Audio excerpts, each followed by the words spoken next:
I've talked about politics in comics before, and I recommend people go back and listen to those videos. I lay out kind of some of the history of how politics were handled in comics and the fact that, yes, they always were there, but also, yes, they have morphed and changed over time. But let me add another wrinkle to that and another angle on politics in comics.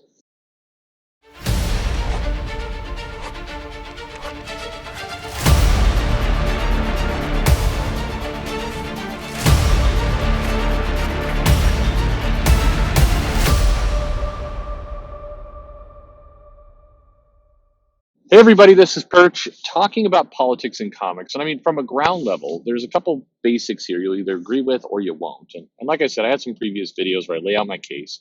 But if you don't agree with the basics, then you're not going to agree with the rest. So, within 1 minute, you'll know if you should keep listening or not. But basically, my basics are that yes, it's true. There's empirical fact that shows that politics always have been in comics, and not just politics, but also political satire. Political satire being, Ronald Reagan, for example, appearing in The Dark Knight, or Bill Clinton appearing in various comics with a saxophone.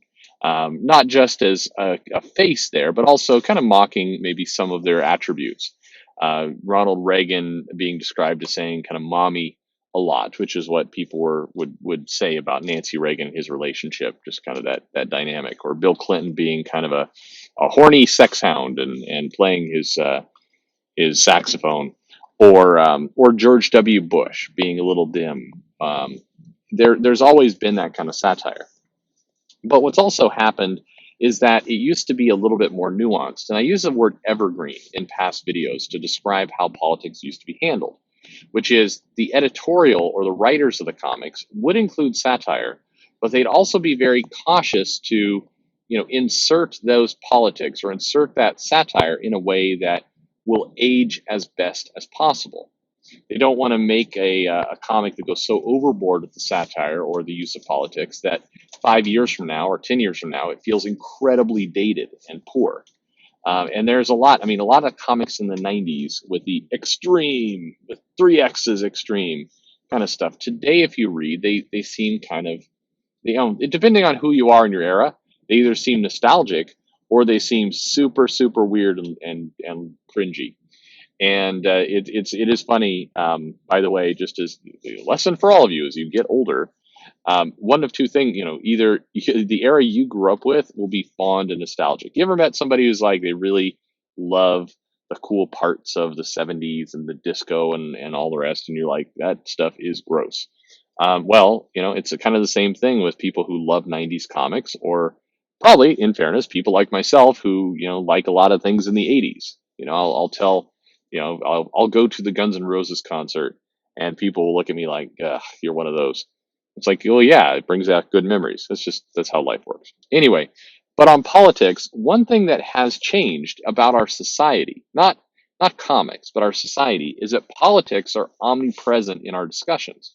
You go on Twitter, you're gonna hear about politics. If you look at, the news is not just reporting the news. The front page of the news is now politics. So, and this is a good thing to kind of think about.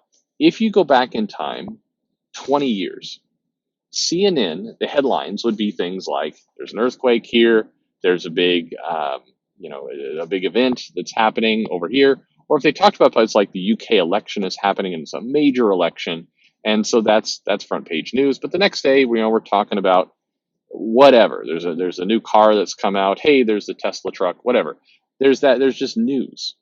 And today, if you go to the front page of CNN, the headline is going to be about Trump. At this point, there's a game that some people play on Twitter about, what will it take for Trump not to be the headline? And what's kind of really frustrating, and I think is frankly, if I'm a Democrat or on the left, I'm screaming about this right now because I think it hurts me as a party. Is the big all caps headline, "Impeachment happening"? It's like you've been reporting on impeachment every day for the last, what feels like 6 months before the impeachment even began. You're reporting on impeachment, and so you're killing. If there's one thing that all humans are the same about, they don't like to be just beat over the head over and over and over about things. They start to take the opposite view, even if they don't agree with it, just because they're annoyed with the constant pressure. And if I'm a Democrat on the left, I would be telling CNN to chill, because I think they're hurting my chances at this point. But because politics are ever present, it means we view everything through that ever present lens. So something that was like a casual bit of satire, Mark Miller, for example, in The Ultimates 2, they had George Bush show up and kind of talk about, hey, talk to the Ultimates.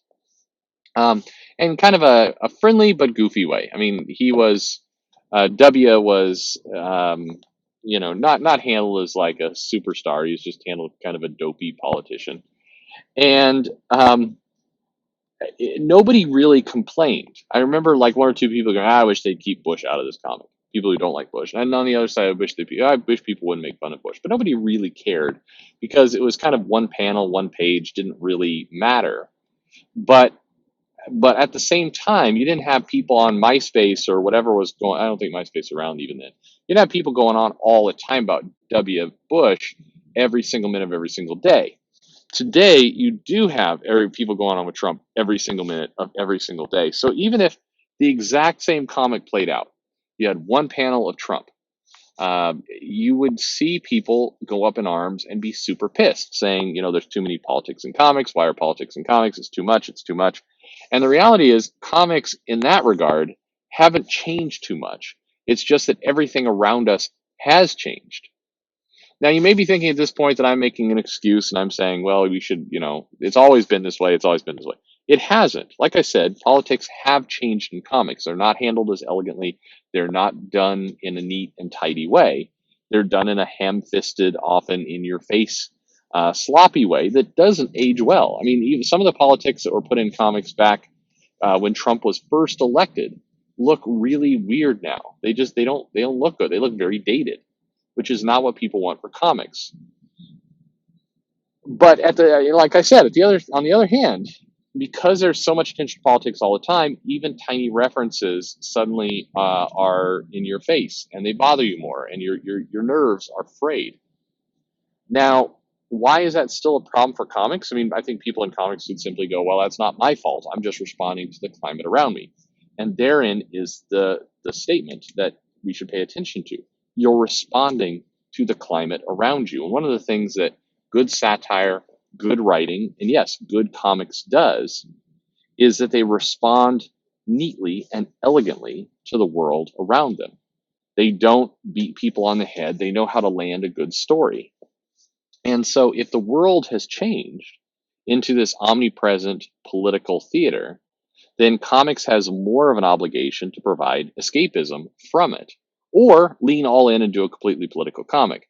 But when you're writing Spider-Man, or you're writing Miss Marvel, or you're writing Batman, or you're writing Superman, or whatever, your goal is that character. Your goal is to provide a world and a story around that character. Your goal is to not provide political commentary, this is my opinion, of course, on something else, and then kind of guest starring Superman. And by the way, because when I do these things, people will say, "Oh, it always makes me laugh how you guys just get so wound up over Trump." No, the same thing with Obama. The same thing with anyone. I think comics. If you're reading Superman, the story should be Superman. The backdrop should lend itself to a great tale. It shouldn't be my theories on Obama starring Superman. That's backwards. And so I think given the climate has changed and given people are focusing on politics all the time, every second, every minute of their life, I think that there is a big obligation to back off, to tell stories that do not lean into that old, tired cliche, because it has become an old, tired cliche. That people aren't surprised and outraged about cheesy, poorly done renditions of politics in comics anymore, because they've grown to accept that this is what comics have become. That's a bad thing. People should be surprised, delighted, enlightened, excited by comics. And if people are instead groaning because we're getting these, very ham-fisted theories on comics, then something has gone wrong. That's my opinion anyway. But that's my look on politics. The world has changed, and I think comics needs to change with it. That's how things stay fresh and alive.